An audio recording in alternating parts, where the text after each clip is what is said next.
You have a great piece up on thinkprogress.org. Why you shouldn't believe the hype about the GOP's Obamacare alternative. I also think that the optics, as they say, are not great. That they've voted to repeal Obamacare. 51 times in 50, part, and however, whole, yeah, all these times, right?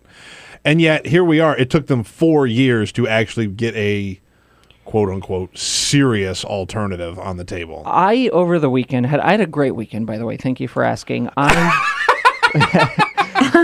put together, Igor, how was your weekend? Yeah, it was wonderful. I put together an 8,000 plus word timeline of the GOP's 4-year campaign to repeal Obamacare. This was my celebration of the anniversary. A little rest and relaxation over the weekend. I like that. Yeah, properly. I like how you kick back. And yeah, it was very relaxing.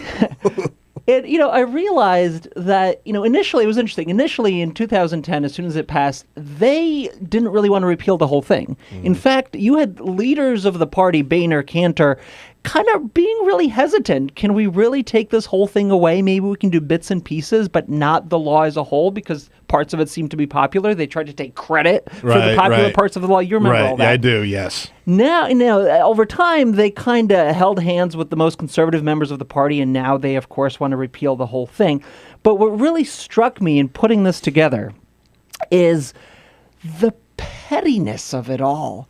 Is 4 years later, we're still having the same conversations, and they're making the same arguments that they made 4 years ago when this thing first started, as if nothing has changed, right? Right. But I think what's going to smack them in the face is 5 million people have coverage. That's what's changed. And so moving forward, even though they say they're going to continue repealing and yada, yada, yada, and talking about it in 2014 and 2016 and for the foreseeable future, I think it's going to get harder from here on out. Yep, absolutely. I think they're going to need to change tone. I think you're absolutely right. That's an excellent way to look at it. And when you look at, look, let's be clear here. The rollout of the healthcare was not phenomenal. Didn't go very well. It was a problem. There were some flaws, and the White House has certainly owned that.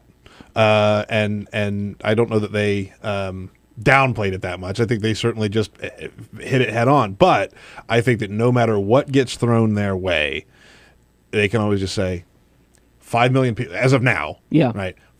Probably more, almost certainly more. 5 million people now have health care. Next. Yeah. What do you guys have? Yeah. Next. Exactly. What else? What else? What else are we going to do here? 5 million people have coverage. Boom. They did 5 million people in 6 months. Republicans were going to do 3 million people in 10 years. Yeah, right. Like, come on. Exactly. Like, who's winning that argument?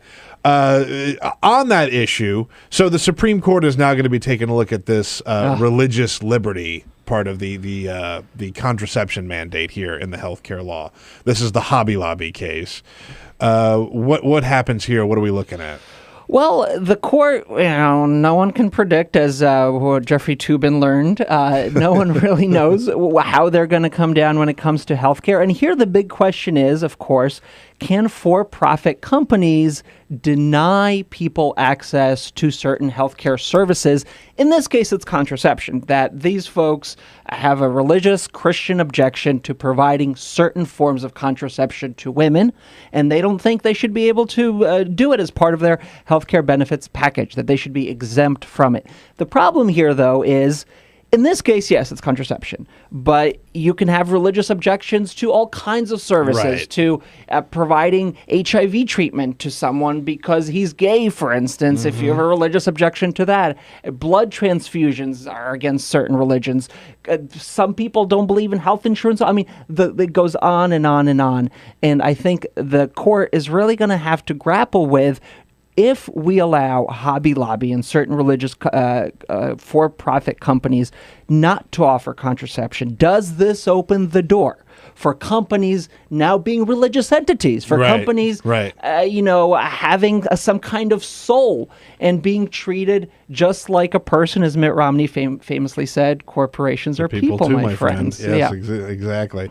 Yeah, it seems like institutionalized discrimination, if you go down that path, it certainly opens the door to it. So that's pretty scary.